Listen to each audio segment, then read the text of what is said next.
Hi hello കൂട്ടുകാരി, എല്ലാ പേർക്കും സുഖം തന്നെയാണല്ലോ. അപ്പോൾ ഞാനിന്ന് ഇവിടെ വന്നത് നമുക്കെല്ലാം ഇഷ്ടമുള്ള പയറും കഞ്ഞിയുമാണ്. അപ്പോൾ അതിനായിട്ട് ആദ്യം അരിയും പയറും വറ്റൽമുളകും കൊച്ചുള്ളി എല്ലാം കൂടെ ഇട്ട് കുക്കറിലിട്ട് 4-5 വിസിലൊക്കെ കേൾപ്പിച്ചെടുത്തു. അതിനുശേഷം നല്ല തേങ്ങാപ്പാൽ മിക്സിയിലടിച്ച് അതും കൂടെ ചേർത്ത് ഇളക്കി ആവശ്യത്തിന് ഉപ്പും കൂടെ ഇട്ടെടുത്തതാണ്. അപ്പോൾ കഞ്ഞി റെഡിയായിട്ടുണ്ട്. ഇനി ഞാൻ അതിനായിട്ട് ഒരു മുട്ട തോരനാണ്.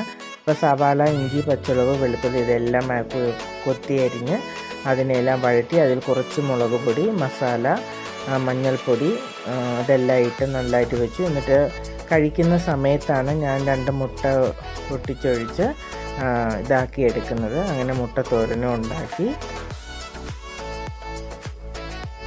ചൂട് കഞ്ഞിയോടൊപ്പം നല്ല ടേസ്റ്റ് ആയിരിക്കും. ഇപ്പം മുട്ടത്തോരൻ ഇവിടെ ഏകദേശം റെഡിയായി വന്നിട്ടുണ്ട്. ഇനി നമുക്ക് പപ്പടം കൂടെ കാച്ചിയെടുക്കണം. അപ്പോൾ പപ്പടം കൂടെ കാച്ചിയെടുക്കാം.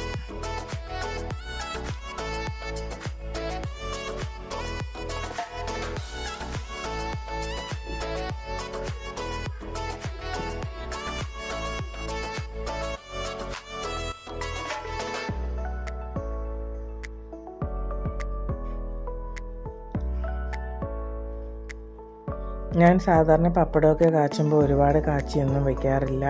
ആവശ്യത്തിന് ഇപ്പോൾ ഇവിടെ ഞങ്ങൾക്ക് 3 പേർക്കായിരുന്നു. അപ്പോൾ ഒരു 2 എണ്ണം വീതം 6 പപ്പടമാണ് കാച്ചിയെടുത്തത്. അത്രയും മതി. കൂടുതലിരിക്കുമ്പോൾ പിന്നെ അത് തണുത്ത് പോകും. പിന്നെ അത് അടച്ച് വെച്ച് സൂക്ഷിക്കണം. ഇപ്പോൾ ഇതാകുമ്പോൾ ആവശ്യത്തിന് നമുക്ക് പൊരിച്ചെടുക്കാമല്ലോ. അങ്ങനെ ഞാൻ എടുത്തതാണ്. അപ്പോൾ 6 പപ്പടവും കാച്ചിയെടുത്തു. ഇനി നമുക്ക് സർവ് ചെയ്യാനായിട്ട് എടുക്കാം.